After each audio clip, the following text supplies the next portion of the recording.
नमस्कार मित्रों, आप सभी का हमारे इस भजन शब्द चैनल में दिल की गहराइयों से स्वागत है। आज मैं आपके लिए एक अत्यंत गूढ़ और दिव्य संत भजन लेकर आया हूँ, जो ध्यान, योग और आध्यात्मिक साधना के रहस्यों को प्रकट करता है। ये भजन गहरी आध्यात्मिक साधना और योग की उच्चतम अवस्थाओं को समझाने वाला है। इसीलिए आज का वीडियो थोड़ा लंबा हो सकता है। मैं आप सभी से निवेदन करता हूँ कि इसे धैर्यपूर्वक और ध्यान से सुनें, ताकि इसकी गहरे अर्थों को अच्छी तरह समझ सकें। तो आए इस भजन का आनंद लें और इसकी गहराई को समझने का प्रयास करें। पहले दोहा। ये तन विष की बेलरी, गुरु अमृत की खान। शीश दीजिए जो गुरु मिले, तो भी सस्ता जान। पहली पंक्ति। आसन अडग डिगे नहीं हिले, समझ साफ कर गेलो। साधु भाई इस विद संत चढ़े लो। दूसरी पंक्ति। भूल सुधार विप कर हल्का, मन रूप प्राण मिले लो। भीतर सेंस धमक पर आवे, बंद उड़ियाँ लगे लो। साधु भाई इस विद संत चढ़े लो। अर्ध उर्ध का अगम मोर्चा, 16 श्वास भरे लो। कुंभक 32 ऊपर ठहराए, 64 तो उतरे लो। साधु भाई इस विद संत चढ़े लो। अनहद उलट भास कर भेला, ठोड़ी कंठ विच दे लो। जालंधर बंद घोर अनहद की, मेरू दंड फटे लो। साधु भाई इस विद संत चढ़े लो। महाबंद खींचरी मुद्रा, खख मग सबद गहेलो। उघट घाट मार्ग झक झीना, समझ गुरु मुख चेलो। साधु भाई इस विद संत चढ़े लो। बेगम बात त्रास नहीं जिम की, छठो सरो झमेलो। कहे प्रताप सुनो भाई साधु, निर्भय होवे रहे लो। साधु भाई इस विद संत चढ़े लो। यह भजन योग साधना और संत परंपरा के गूढ़ साधनाओं के रहस्य को बताता है। इसमें कुंडली जागरण, प्राणायाम, बंद मुद्रा और ध्यान की उच्च अवस्थाओं का वर्णन है।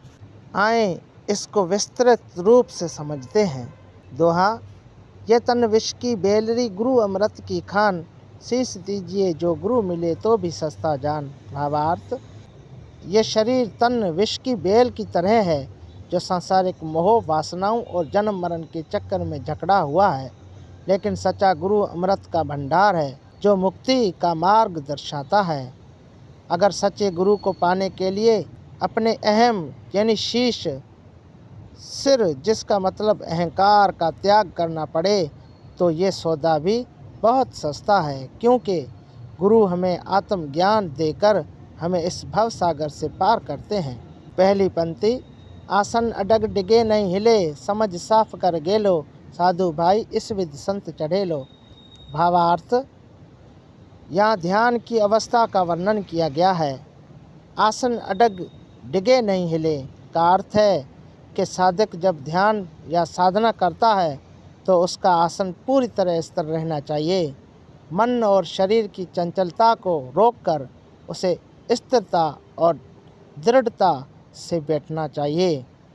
समझ साफ कर गेलो का अर्थ है मन के सभी भ्रमाओं को दूर कर उसे स्पष्ट शुद्ध करना आवश्यक है, क्योंकि बिना स्पष्ट समझ अवधारणा के ध्यान या साधना सफल नहीं हो सकती। साधु भाई इस विद संत चढ़े लो का अर्थ है कि संत इसी विधि से ध्यान और साधना के उच्चतम स्तरों तक पहुँचते हैं। दूसरी पंक्ति। भूल सुधार विप कर हल्का, मन अरु प्राण मिले लो। बेहतर सेंस दमक पर आवे, बंद उड़िया लगे लो। भावार्थ। भूल सुधार का अर्थ है कि साधना शुरू करने से पहले अपनी गलतियों को सुधारना और अपनी चित्त को शुद्ध करना ज़रूरी है। विप कर हल्का का अर्थ है शरीर को हल्का बनाना, भारी भोजन, आलस्य और तमोगुण से बचना। मन अरु प्राण मिले लो का तात्पर्य ये है कि मन और प्राण, श्वास, का समन्वय करना बहुत जरूरी है। जब मन और प्राण एक लय में होते हैं तभी साधना में प्रगति होती है। बेहतर सेंस धमक पर आवे। योग शास्त्र के अनुसार शरीर में 72,000 नाड़ियाँ होती हैं। जब साधक सही तरीके से साधना करता है तो उन नाड़ियों में ऊर्जा का प्रभाव शुरू होता है। बंद उड़िया लगे लो, जहाँ उड़िया बंद की बात हो रही है, ये एक विशेष योग विधि है जिसमें नाभि के पास स्थित ऊर्जा केंद्र मणिपुर चक्र को सक्रिय किया जाता है। तीसरी पंक्ति, अर्ध उर्ध का अगम मोर्चा 16 श्वास भरे लो, कुंभक 32 ऊपर ठहरावे, 64 तो उतरे लो। भावार्थ, अर्ध उर्ध का अगम मोर्चा का अर्थ है कि आध्यात्मिक यात्रा के दौरान श्वास और ध्यान के माध्यम से ऊर्ध गति ऊपर उठने की प्रक्रिया शुरू होती है। 16 श्वास भरे लो का तात्पर्य है कि संतों ने बताया है कि साधना के दौरान नियंत्रित रूप से श्वास लेना आवश्यक है। कुंभक 32 ऊपर ठहरावे। कुंभक प्राणायाम में श्वास को रोक कर रखा जाता है। जब साधक 32 तक श्वास को रोकने की क्षमता प्राप्त कर लेता है तो वो उच्च अवस्था में प्रवेश करता है। 64 तो उतरे लो। जब 64 तक श्वास को नियंत्रित कर लिया जाता है तो आत्मा परमात्मा से मिलन की स्थिति में पहुंच जाती है।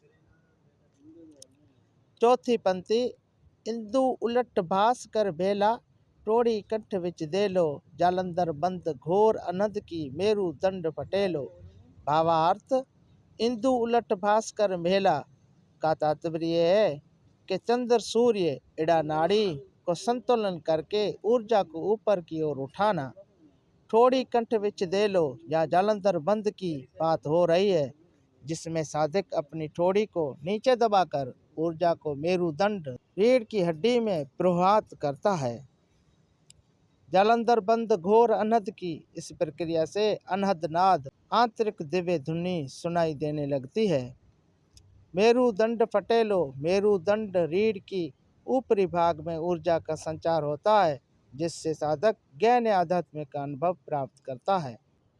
पांचवी पंक्ति, महाबंद खींचरी मुद्रा, कख मग शब्द गहेलो, उघट घाट मार्ग झक झीना, समझे गुरु मुख चेलो। भावार्थ, महाबंद ये योग की उच्चतम विधि है जिसमें तीनों बंधों मूल बंद, जालंधर बंद और उड़िया बंद को एक साथ लगाया जाता है।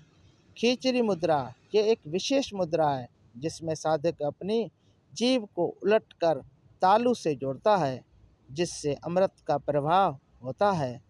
कख मग शब्द गहेलो, साधक को आकाशिक ध्वनियों कख मग शब्द सुनाई देने लगते हैं। उघट घाट मार्ग झक झीना, ये मार्ग समझना अत्यंत सूक्ष्म है। ये एक गूढ़ और कठिन साधना है जिसे केवल गुरु के बताए मार्ग से ही समझा जा सकता है। निष्कर्ष, यह भजन ध्यान और योग की उच्च साधनाओं को दर्शाता है। इसमें बताया गया है कि कैसे एक साधक अपने शरीर और मन को नियंत्रित करके गुरु के मार्गदर्शन में आत्मज्ञान और मोक्ष प्राप्त कर सकता है। तो मित्रों, आशा करता हूँ कि ये भजन और इसका भावार्थ आपको पसंद आया होगा। अगर ये वीडियो आपको अच्छा लगा हो तो इसे लाइक करें, अपने दोस्तों के साथ शेयर करें और हमारे चैनल भजन शब्द को सब्सक्राइब करना ना भूलें। आपके सहयोग और आपके प्रेम से ही हमें और भी प्रेरणा मिलेगी। तो धन्यवाद। जय श्री कृष्णा, जय श्री राम।